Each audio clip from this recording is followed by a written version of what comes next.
Shalom, shalom. J'espère que nous allons tous bien par la grâce divine.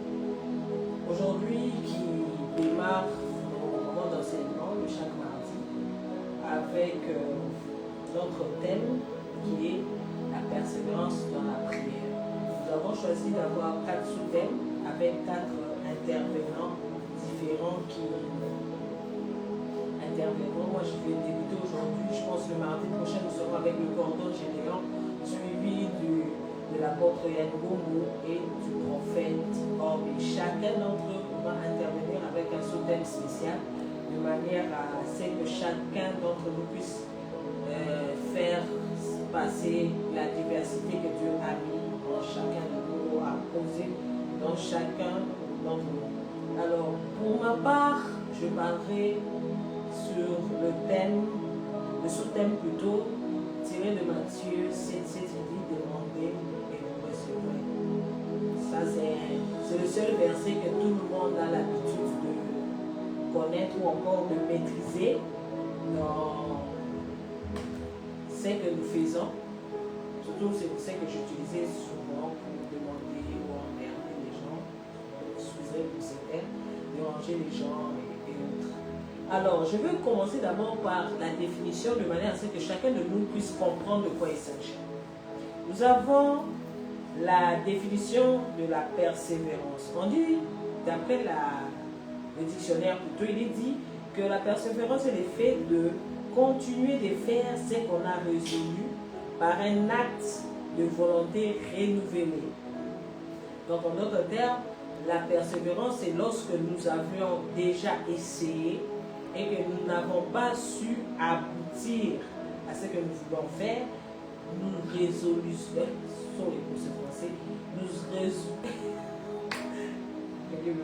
je suis vraiment assez fatigué, certes, mais nous essayons de faire notre part aujourd'hui. Alors, ce que je voulais dire, c'est que malgré le fait que nous avons échoué, nous avons choisi ou encore résolu de continuer jusqu'à aboutir là où nous aurons la solution ou encore le but que nous avons choisi d'atteindre. Et lorsque on parle de la prière, j'ai pris cette définition encore du dictionnaire qui dit c'est l'élévation de l'âme vers Dieu pour lui exprimer son adoration plutôt ou sa vénération, ses remerciements ou ses actions de grâce pour obtenir ses grâces ou ses faveurs. Ou encore, c'est l'acte par lequel on s'adresse aux saints pour obtenir leur intercession auprès de Dieu. Comme je le disais,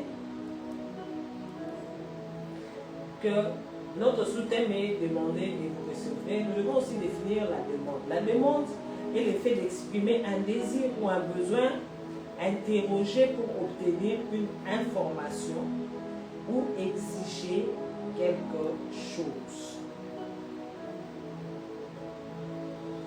Alors, nous avons tiré notre sous-thème de Matthieu 7, comme je le disais, qui dit demandez, on vous donnera, cherchez et vous trouverez, frappez et on vous ouvrira.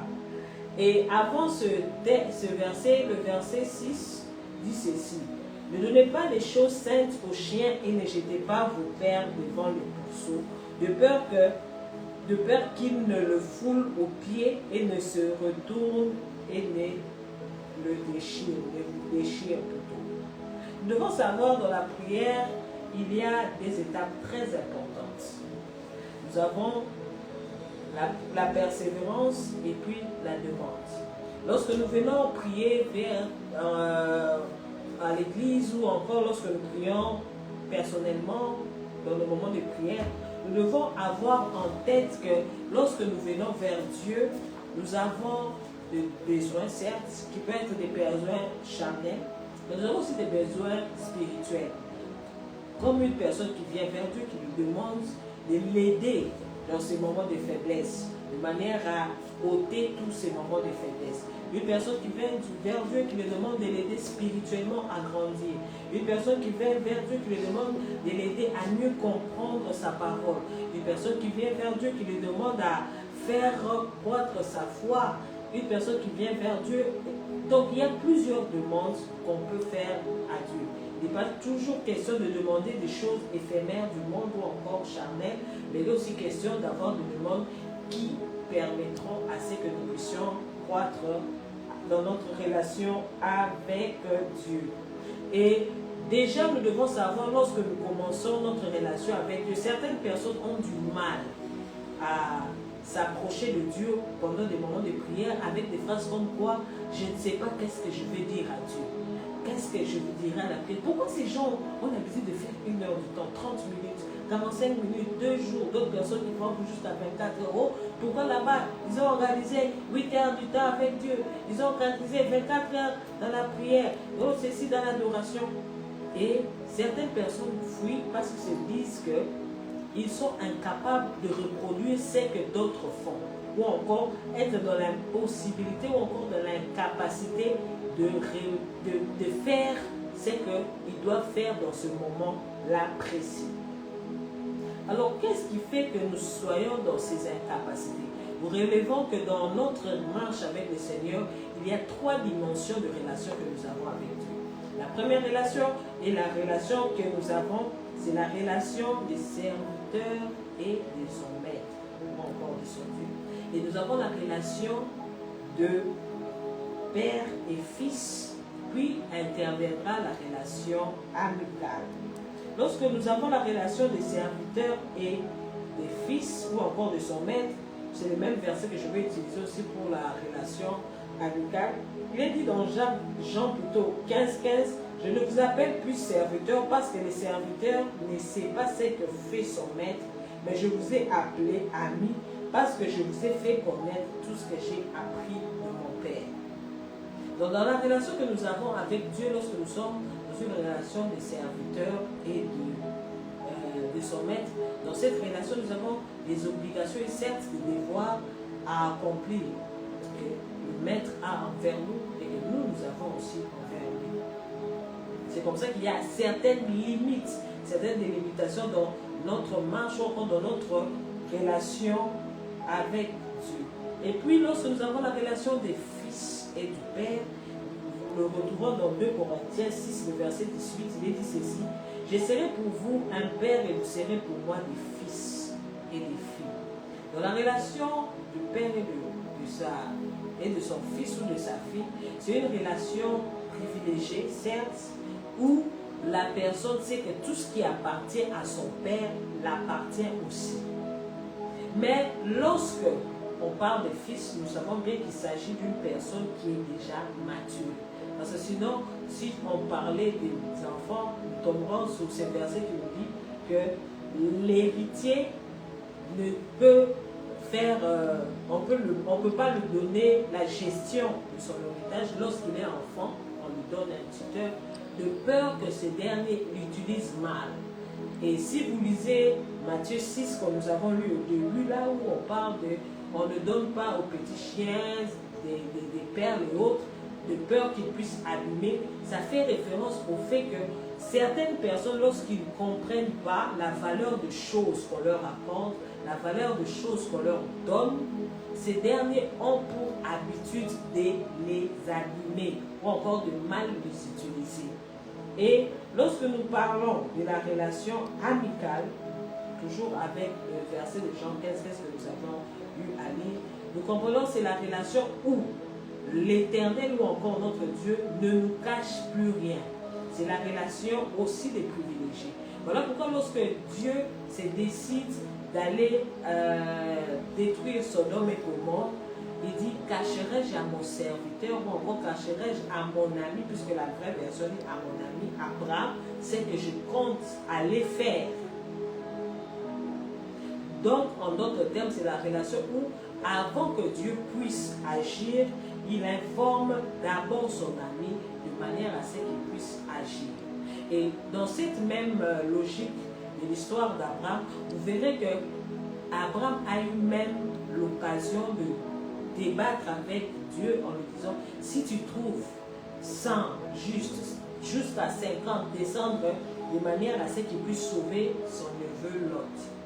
Et dans cette même logique de fait, vous allez voir que Christ, dans une parabole, nous parle de l'histoire où il y a deux voisins qui sont amis et l'un reçoit un invité, mais cet invité se permet d'aller importuner son ami, et plutôt le voisin se permet d'aller importuner son ami en disant que, en frappant à sa porte, parce qu'il savait que son ami se lèverait ou se lèvera pour répondre à son besoin. Et nous devons aussi savoir que la relation d'amis, ou encore toutes les trois dimensions de ces relations, nous permet de savoir comment nous approcher de Dieu et savoir quelles sont nos limites. Lorsque nous lisons le verset de Jacques 4, 13 et Jacques 4, 3, il est dit ceci: vous demandez et vous ne recevez pas parce que vous demandez mal. Vous demandez dans le but de satisfaire vos passions. Là, nous allons débuter avec notre premier point qui est comment demander à Dieu. Certaines personnes viennent à l'église, certaines personnes viennent à la rencontre de Dieu pour faire des demandes, mais chacun le fait selon ce qu'il a résolu dans son cœur. Or, il est question de faire les choses selon la volonté de Dieu. Lorsque tu viens vers Dieu, tu dis: Seigneur Dieu, j'aimerais que tu puisses me bénir par rapport à un travail, parce que j'aimerais être aussi un canal de bénédiction pour certaines personnes. En ce moment, ta prière rencontre aussi peut-être la volonté de Dieu, et je crois qu'elle rencontrera toujours la volonté de Dieu, et Dieu agira de façon à te bénir. Mais lorsque tu t'approches de Dieu en disant: parce que Gaël s'est marié, moi aussi j'aimerais me marier. Pourquoi veux-tu te marier? Parce que tu te dis qu'il est temps pour toi d'être marié, parce que tu te dis qu'il est question de ta saison pour le mariage, ou tu veux te marier parce que tu ne veux pas que l'on dise que Gaël est une femme mariée pendant que toi tu es encore célibataire, parce que toi et Gaël vous êtes des amis et qu'elle, elle a fait un pas pour toi, tu penses que tu es en arrière. Vous avez d'autres personnes qui viennent prier devant Dieu et disent: non, parce que Hugues a voyagé et moi je n'ai pas voyagé, Dieu, tu dois aussi me bénir avec un voyage. Quelle est la raison de ton voyage? Juste que les gens aussi voient que tu as un visa dans ton passeport, ou encore que tu puisses publier sur tes réseaux sociaux ton déplacement. Vous avez d'autres personnes: non, moi aussi je veux avoir des enfants parce que tel a mis au monde. Tout est question, certes, d'une saison, mais tout aussi est question de la volonté de Dieu. Dieu a choisi un temps pour chaque chose dans la vie des personnes. Alors, comme nous le disons, lorsque certaines personnes se disent: je veux avoir telle chose, parce que l'autre aussi l'a reçu, des fois, le mal que nous avons, c'est que nous oublions pourquoi nous voulons ces choses. Je crois que nous avons tous entendu cette phrase que nous avons eu à entendre plusieurs fois, que ce soit dans nos maisons, que ce soit plus souvent à l'église, où on dit: non, mon Igabali, c'est pas encore, tel a reçu, c'est pas là, les paniers circulent encore. C'est une phrase qui nous permet de persévérer, certes, c'est une phrase qui nous permet de garder la foi, certes, mais nous devons savoir que chacun d'entre nous, Dieu a spécifié les choses à notre saison, à notre heure, ou encore peut-être toi tu es en train de vouloir avoir un travail dans une société, dans une banque, dans une entreprise de la place, mais Dieu te voit comme PDG, Dieu te voit comme un entrepreneur. Et si tu vas dans l'optique de croire que parce que tel a eu son travail à la banque, tel a eu son travail à gauche et à droite, infiniment tu vas passer ton temps à déposer des CV infiniment à gauche et à droite sans résultat. Or, il est question de savoir quelle est la volonté de Dieu pour ta vie, de manière à croiser la volonté de Dieu, de manière à trouver exaucement à ce que tu veux avoir. Nous allons lire Jacques, le chapitre 14, le verset 13 et 14 qui nous dit ceci. En tout ce que vous demanderez en mon nom, je le ferai, afin que le Père soit glorifié dans le Fils. si vous demandez quelque chose en mon nom, je le ferai.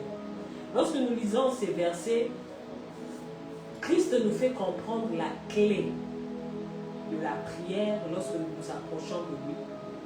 Il est non seulement question de faire des demandes, mais il est question de faire ces choses selon un plan bien établi.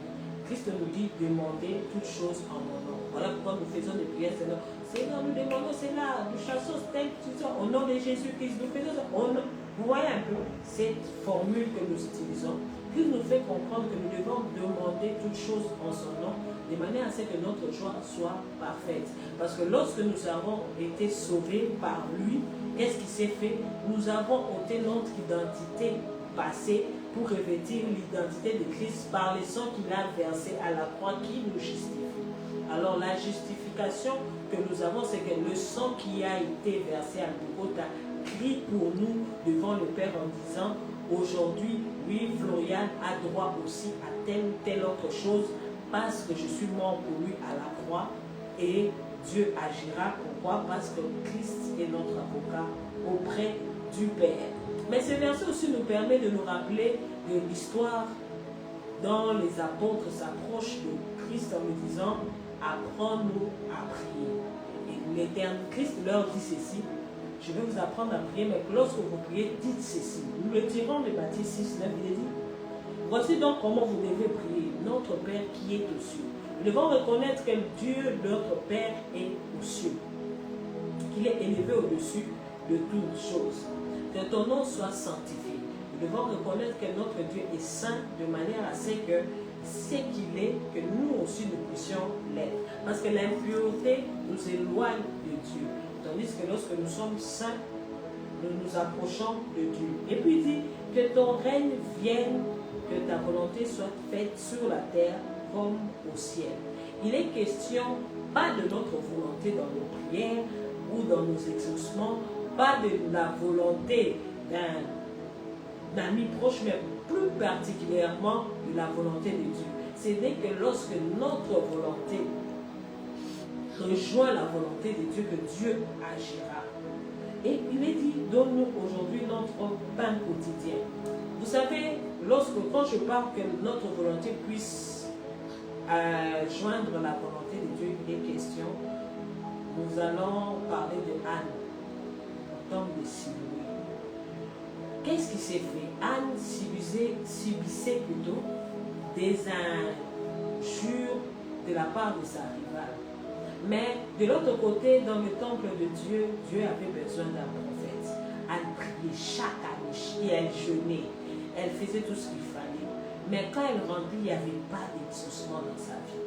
Il n'y avait rien. Et ça, malgré tout l'amour que son mari lui donnait, sa rivale ne cessait de se moquer d'elle. Mais le jour où Anne a décidé, en montant au temple de Siloué, et de dire à Dieu, si tu me donnes un fils, moi je te le consacrerai. En d'autres termes, si tu me donnes la chose dont moi j'ai besoin, moi je te le rendrai. C'est la chose qui a fait que Dieu puisse exaucer la prière de Anne. Pour la simple raison que la prière de Anne a rencontré la volonté de Dieu. La volonté de Dieu était de trouver un prophète à cette époque où il n'avait plus de prophète. Et Anne, en disant à Dieu que je veux te le donner, qu'est-ce que Dieu a fait? Ok, je te donne ce fils. Et lorsqu'il a consacré son fils à Dieu au temple, Dieu lui a donné aussi beaucoup d'autres enfants après son fils. Nous devons savoir que tout ce que nous recevons par exaucement de nos prières, ou tout ce que nous recevons de Dieu, nous devons le garder aussi par la prière. C'est la manière pour nous de maintenir notre bénédiction. Il n'est pas question que Dieu te bénisse financièrement ou avec le mariage ou avec le voyage comme tu l'as voulu, ou encore avec plusieurs autres choses, maisons et autres qu'on a l'habitude de demander. C'est à ce moment-là que tu décides de quitter l'église. Comme certaines personnes le disent, quand je n'avais rien, quand ces personnes n'avaient rien, ils venaient chaque dimanche à l'église. chaque semaine, les moments de prière, l'exhortation, les moments d'intercession, ces personnes étaient là. Le jour où Dieu leur bénisse, ils n'ont plus le temps pour la prière, ils n'ont plus le temps pour venir rendre gloire à Dieu. Chaque semaine ou encore chaque jour où dans les églises, on organise des moments d'enseignement, des moments d'intercession, des moments de prière dominicale. Ces cultes ne dépassent pas maximum 2 heures. Pour ceux qui voient plus loin, ils peuvent faire 3 heures de temps ou encore 1h30, mais cela ne dépasse pas ces temps. Consacrer juste ce minime temps pour Dieu t'aidera beaucoup à grandir dans la prière. Pour tous ceux qui se disent que moi je ne sais pas prier parce que je manque les mots dans la présence de Dieu, attelle-toi à lire la Bible. Trouve une personne qui t'aidera à lire la Bible. C'est en lisant la Bible que tu trouveras les mots que ceux-là que tu vois en train de faire 1 heure de temps de prière, 2 heures de temps en prière, le font. Et si aussi tu es là avec ceux qui sont en train de prier fortement, mais tu te dis, tu peux commencer après un moment, tu es perdu. Trouve ceux-là qui prient fortement, prie avec eux. C'est en attisant ce feu que toi aussi tu seras contaminé avec ce désir ardent de t'approcher de Dieu en prière et de déverser ton cœur dans la présence de Dieu. Et à tout cela, comme la Bible nous dit dans Jean 14, le verset 15, Christ dit, il est temps pour lui d'aller, mais il vous laissera un autre consolateur. Ce consolateur, c'est la personne du Saint-Esprit.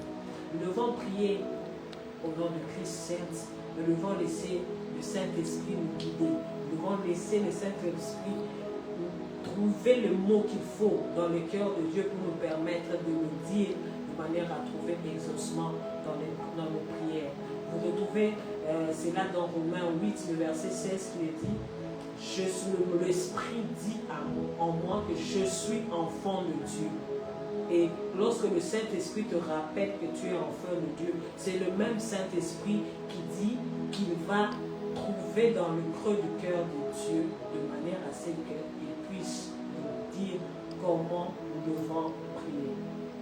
Je crois que j'ai été simple, j'ai fait aussi l'introduction de notre thème du mois et plusieurs personnes ont compris de quoi il s'agit de manière à ce que lorsque nos 3 intervenants interviendront après, nous pourrons comprendre la chose jusqu'à là. Que Dieu nous bénisse énormément et nous nous retrouvons mardi prochain aux mêmes heures.